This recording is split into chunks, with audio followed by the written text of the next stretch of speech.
অভিভাবক যারা এখানে এসেছেন এবং এই অত্র এলাকার সমস্ত সুধী নাগরিকবৃন্দ এবং বিশিষ্টজনেরা যারা আগরতলা বাইকে অত্র এলাকা থেকে এসেছেন সবাইকে আমি হার্দিক অভিনন্দন ও শুভেচ্ছা জানাচ্ছি।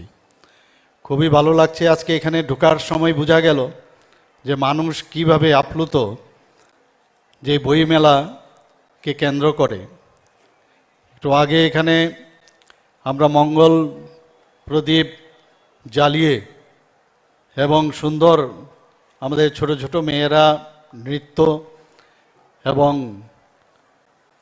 যে গান পরিবেশনা এখানে করেছেন তার মাধ্যমে আমরা এখানে এই বইমেলার উদ্বোধন করেছি। এটা অদ্ভুত একটা পরিবেশ এখানে সৃষ্টি হয়েছে এবং সেটাই কাম্য। আমাদের মনে আছে যে প্রথম যে বইমেলা শুরু হয়েছিল আমাদের রবীন্দ্র ভবনের যে প্রাঙ্গণ সেখান থেকে শুরু হয়েছিল 1981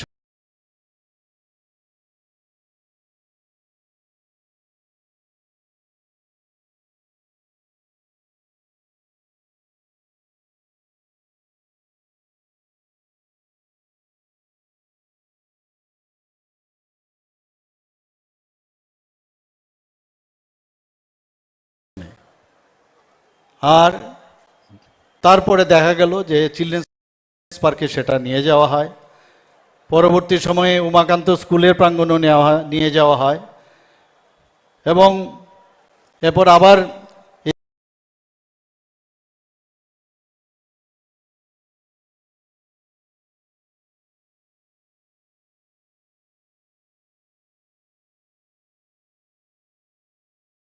অদল বদল করা হয়েছিল, কিন্তু শেষ পর্যন্ত দেখা গেল যে জায়গা সংকলনের কারণে আমাদের এই আন্তর্জাতিক যে হাঁপানিয়া মেলা সেখানে আমাদের আনতে হয়েছে এবং সেই বিষয়ে আমাদের মাননীয় মন্ত্রী মহোদয় বিশদভাবে এখানে আলোচনা করেছেন।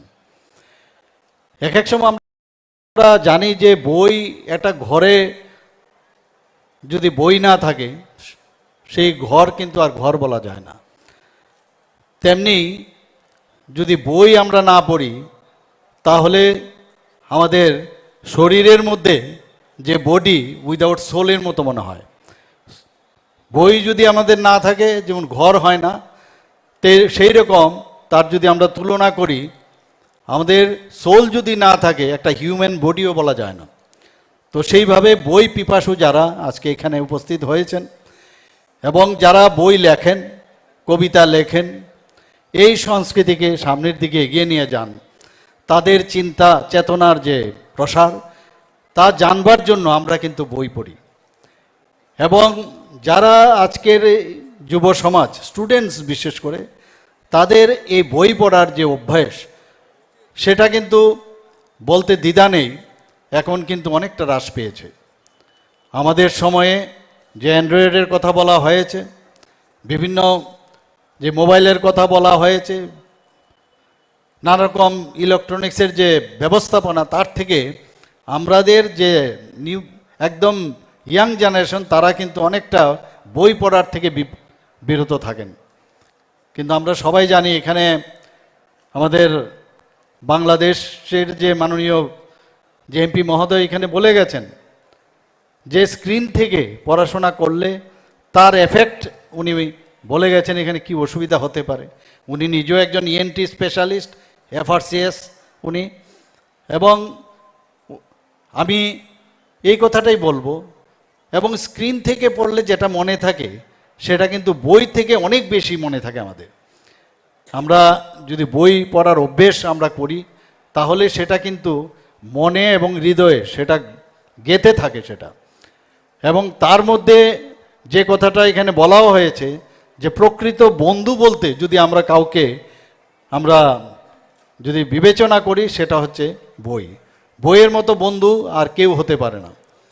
এবং আমাদের মনে আছে যে বীরচন্দ্র লাইব্রেরিতে আগরতলায় আমরা বইয়ের জন্য সকাল 5টার সময় লাইন দিতাম। আগে নতুন নতুন বই প্রতি সপ্তাহে যখন বেরোতো, বিভিন্ন যারা লেখক তৎকালীন সময়ে তাদের বই প্রতি সপ্তাহে আসতো।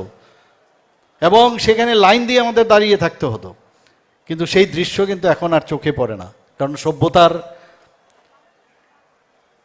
যে ডেভেলপমেন্ট সেটা হওয়াতে সেই বইয়ের পরিবর্তে আরেকটা সাবস্টিটিউশন এখন এসে গেছে।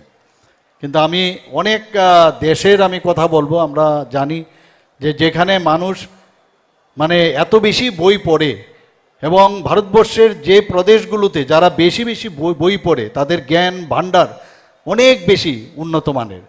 ত্রিপুরাতে আমাদের যে ছেলেমেয়েরা তাদের মধ্যে কিন্তু ট্যালেন্টের অভাব নেই, কিন্তু আজকের এই বইমেলা আমাদের যে চলবে 4-5 এপ্রিল পর্যন্ত, আমি এখানে যারা উপস্থিত আছেন যারা বই পিপাসু তারা তো আসেনি, সবসময় আসেন, কিন্তু যারা স্কুল কলেজের শুধু যে স্কুলের পাঠ্য বই শুধু কেনবার জন্য যেন এখানে না আসে, অন্যান্য যেসব বই, যেসব ফিলোসফি আছে, অন্যান্য বিষয় প্রচুর বই, সেই বইগুলো যেন কেনে।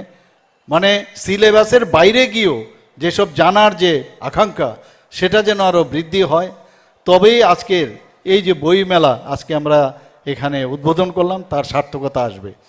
আমাদের এই বই মেলার জন্য আমরা প্রতি বছর অপেক্ষা করে থাকি।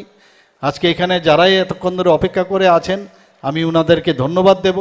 আমি এখানে মিডিয়া বন্ধুরাও আছেন, আমি ওনাদের মাধ্যমে আমি চাই যে বই মেলা সম্পর্কে আপনারা সমস্ত জায়গায় তার বিস্তার